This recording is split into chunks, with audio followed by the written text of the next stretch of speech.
I'll be able to hang in there. What was the injury? My knee. What's going on, guys? Justin here, and welcome to my Week 11 review of the Packers' win over the New York Giants. And instead of doing the good and the bad, I want to talk about each side of the ball in their own section, so let's jump right into the offense first. Packers scored 27 points again this week, making it so that 5 of their 6 wins this season have come exactly with 27 points scored.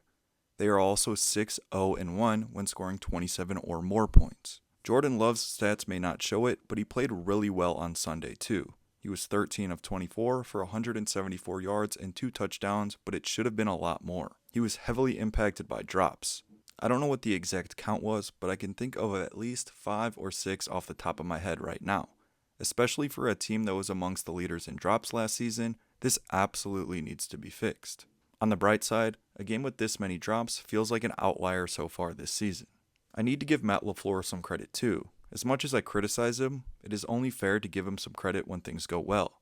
He let Jordan Love throw the ball down the field, and he averaged 7.3 yards per completion, which again should have been higher, and his average depth of target was definitely higher than that too. This was a big difference compared to previous weeks, so credit to LaFleur for abandoning the horizontal plays. I briefly mentioned the drops, but I want to bring it up again because it was such an issue. Romeo Doubs had 2 big-time drops that hit him square in the chest. I've been told online that he has some great strong hands, but then he goes and drops some easy ones. This can't happen. Musgrave also had a drop and a fumble on only 2 targets. Not a good way to earn some more playing time. Wicks had a drop, and Watson had a drop on a deep ball too, but he was able to showcase off his strong hands on his 2 touchdown catches. The first touchdown from Malik Willis had a 16.8% completion probability. This is the 15th least probable completion of the season, and it's the shortest by distance in the top 20. An absolute bullet from Willis and a great hands catch from Watson. Malik throws the ball with some incredible zip, and Watson has been great when he's facing the ball. I want to be sure to point out a great catch by Savion Williams on 3rd and 10 in the 4th quarter too. At this point in the game, the Packers were trailing by 1 at around midfield, definitely out of field goal range. Love, for one of the first times in this game, had a clean pocket, credit to the offensive line and Chris Brooks. Savion went deep and had a big-time contested catch, one that I would say saved the Packers' season. If they don't convert that 3rd down, who knows what happens after. Savion Williams also had the best contested catch success of any wideout in the 2025 draft class. I get that he was used a lot in the backfield in college, so the gadget plays seem to fit him, but I would like to see him used more downfield too. The last point about the passing game. The offensive line still wasn't great. They allowed 19 pressures on 27 dropbacks. Not good. But Jordan did do a much better job this week navigating the pressure. He played a really great game considering the pressure, drops, and poor run game after the Josh Jacobs injury. Speak of the run game, Josh Jacobs was off to probably his best start of any game so far this season. He had 7 carries for 40 yards, which is a 5.7 average and is the best of any game so far this season for him. Jacobs then left with a knee injury, and it is being reported that he is day-to-day, and playing against the Vikings in Week 12 is possible. After the injury, Emmanuel Wilson stepped in as the main running back. He went for 40 yards on 11 carries. He had a long of an 11-yard run, so if you remove that, he's at 10 carries for 29 yards. Not particularly great. Let's hope this is more of an offensive line issue than an Emmanuel Wilson issue, which is likely as the run blocking has been subpar throughout the entire season. Defensively, the Packers left a lot to be desired. They gave up 5 drives of 9 or more plays. That would be 5 of the Giants' 9 total drives. Exclude the end of half drive and the 1-play Hail Mary attempt, and that makes 5 of the 7 Giants drives went for at least 9 plays and at least 50 yards.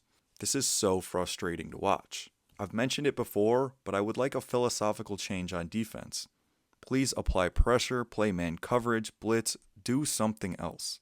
Teams and quarterbacks are content with the 4 yards per play, and the Packers are too, but their red zone defense has not been good enough to continue this strategy. The run defense was less than ideal once again. Tyrone Tracy averaged 4.6 yards per carry on 19 attempts. The rush defense got significantly worse when Quay Walker went out with injury too. Isaiah McDuffie is not good.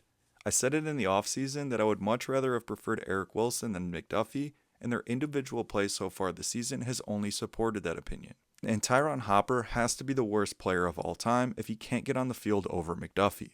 Their pass defense was hit or miss too. McKinney, Evan Williams, and Carrington Valentine are really good, but Keyshawn Nixon is not, and he got beat a few times on Sunday.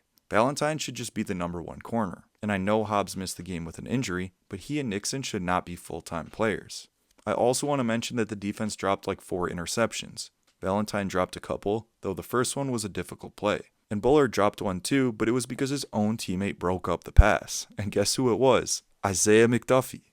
The pass rush outside Micah Parsons is not great either. Parsons had a sack and a half, plus a forced fumble, but no one else really did much of anything. Rashawn Gary has been MIA lately, and I saw a stat that no one in the league has more pass rush snaps than him with less quick pressures. There has been a lot of criticism of him lately, and it's possible this is his final season as a Packer. I'm very much looking forward to Lucas Van Ness returning, which is something I never thought I'd say. Overall, the defense did enough, I guess. They came up with a stop when it mattered with an Evan Williams interception. He is really one of the most underrated defensive players in the league. A really strong sophomore year after a great rookie season. But again, I would have liked more out of the defense as a unit. Lastly, let's quickly talk about the special teams. Brandon McManus woke up Saturday with his leg not feeling great and he was ruled doubtful. Now, was this a coaching decision with a cover-up or was he actually hurt?